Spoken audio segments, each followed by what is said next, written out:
भाई मेरे साथ बैठे हुए हैं, युवा किसान बैठे हुए हैं। तो सबसे पहले मैं भाई को रिमाइंड करवा देना चाहूँगा कि युवा किसान पे आरोप लगते रहे हैं, चाहे वो गोदी मीडिया हो चाहे किसी के माध्यम से, कि ये जो है नशे करते हैं, नशे करके यहाँ पे उड़दंग करते हैं। तो भाई साहब सबसे पहले आप बताइए कि ऐसा कुछ यहाँ पे हो रहा है, इसके बारे में बताइए। ऐसा कुछ मामला नहीं है। और आपके बता दूं नशे की, तो नशा का कारण सबसे ज़्यादा सरकार है। और सरकार किस लिए है? हरियाणा हो, पंजाब, पूरे देश के अंदर बेरोजगारी बहुत ज़्यादा है। और बेरोजगारी बढ़ेगी तो युवा जो है नशे की तरफ बढ़ेगा। इसलिए मैं तो अगर कहता हूँ, अगर युवा नशे की तरफ बढ़ता है तो इसमें सरकार का ही हाथ है, क्योंकि बेरोजगार ज़्यादा है तो युवा जो नशे की तरफ ज़्यादा बढ़ेगा। तो जैसा कि मोदी सरकार मानने को लग रही, कई दिन हो गए और किसानों में आरोप भी लगे कि ये किसान पिज्जा खा रहे हैं, कच्चे काट रहे हैं। तो अपनी समस्या बता दो, हमें 2 महीने हो गए तना बेटे ने, क्या समस्या है? आपको बता दूं मैं, मोदी साहब पिज्ज़ा भी मारे, बर्गर भी मारे, चून भी मारा, सारी चीज़ मारी। आराम खानिए, आराम ही खुआनिए। और 2 महीने हो गए ची 2024 तक बैठा रहना पड़ो।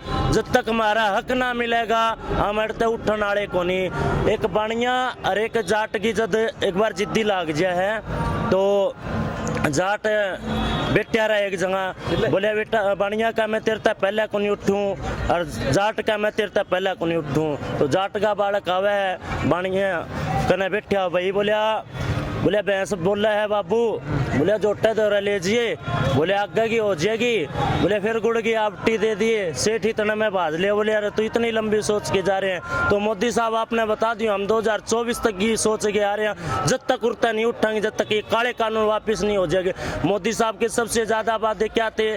किसानों का सबसे पहले कर्जा माफ होगा, स्वामीनाथन रिपोर्ट लागू होगी। कहाँ गए आज वो स्वामीनाथन रिपोर्ट लागू करने वाले, किसानों का कर्जा माफ करने वाले? आज ये काले कानून थोप दिया किसानों के ऊपर। और वो झूठे वादे ओपी धनखड़, सुभाष बराला जो कि कपड़े निकालकर 6 साल पहले किसानों के लिए 2100 रुपये गेहूं का दाम मांगते थे। आज 6 साल हो गए उनकी सरकार बने हुए, 2100 अभी भी नहीं हुआ। और हरियाणा का नेता पक्या भाई हमारा दुष्यंत चौटाला, जो जमींदार आगे वोट खरीद के इस बीजेपी ने बेच दिए, और बीजेपी ने अंबानी और अडानी ने बेच दिए। सबसे अगर हरियाणा के अंदर घटिया नेता कहूँ तो मैं दुष्यंत चौटाला है, जिसने किसानों की वोट बीजेपी सरकार को बेच दी है। और ये खट्टर सरकार को तो यही नहीं पता भाई जमींदार चीज क्या होती है।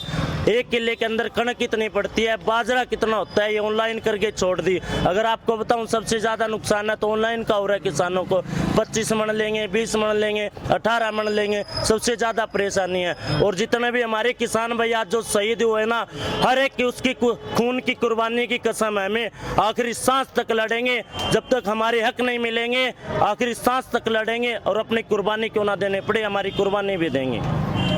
तो जैसे कि आप युवा बैठे हुए हैं, ट्रैक्टर परेड को लेकर आपका क्या सोचना है? जैसे कि सरकार नहीं मान रही है, शायद सरकार माने भी ना, कानून वापस लेने पर तैयार भी ना हो, तो आंदोलन को आगे बढ़ाने को लेकर आपका क्या सोचता है? एक भी बैरिकेड नहीं बचेंगे। कम से कम लाखों ट्रैक्टर घर से निकल चुके हैं, और दिल्ली के अंदर एक ऐसा कोना नहीं होगा जहां पे किसान का ट्रैक्टर नहीं होगा। कम से कम करोड़ों की संख्या के अंदर पूरी दिल्ली के अंदर किसान होंगे, और या तो किसान रहेगा या बीजेपी सरकार रहेगी। तो जैसे कि मोदी जी जब भी अपने प्रोग्राम करते हैं टीवी पर, तो फिलहाल मौजूदा प्रोग्राम में काफ़ी किसानों को लेकर आते हैं कि ये किसान जो है कृषि कानून का समर्थन करते हैं। और मैंने भी देश को नज़दीकी से देखा है, जैसे कि आप जानते हैं कि मोदी जी चाय बेचते हैं, तो उसके बारे में क्या कहेंगे? मोदी जी सब बकवास है। अगर चाय बेची होती और होती, उसको किसान का ही पता होता है। वो दूध है, अगर उन्होंने चाय बनाई, उनकी बातें चल रही है, भाई मोदी साहब ने चाय बेची है, तो वो दूध भी पता होना चाहिए उन किसानों का ही वो दूध था जिसके बेचकर आप आज प्रधानमंत्री बने। आज अगर आप आम किसान के घर के अंदर जाके देखोगे, उसकी हालत देखो। कोई भी नेता है, मैं उसको, जैसे मेरे पास 5 किले जमीन है, उस नेता को 1 साल के लिए दूंगा।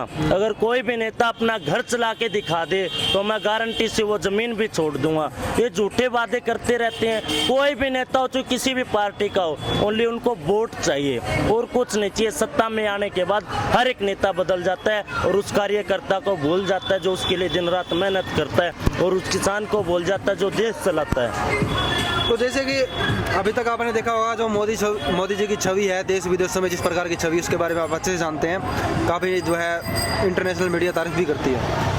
क्या इस किसान आंदोलन की वजह से पहले जैसी जो लोकप्रियता थी मोदी की, जैसे मोदी के नाम पे ही MP बने हैं, MLA बने हैं और इतनी सीटें भी आई है, तो क्या लगता है कि आने वाले चुनाव में किसान आंदोलन की वजह से कितना नुकसान हो सकता है राजनीति का मोदी जी को? अभी तो मोदी साहब प्रधानमंत्री आगत है, मोदी ने गांव का कौन बनावे चौकीदार भी, और यो मोदी को नहीं मदारी है और इसका झूठ बोलने की लाचारी है। और 2024 के माह इसका सारा इलाज करना हमारी लाचारी है।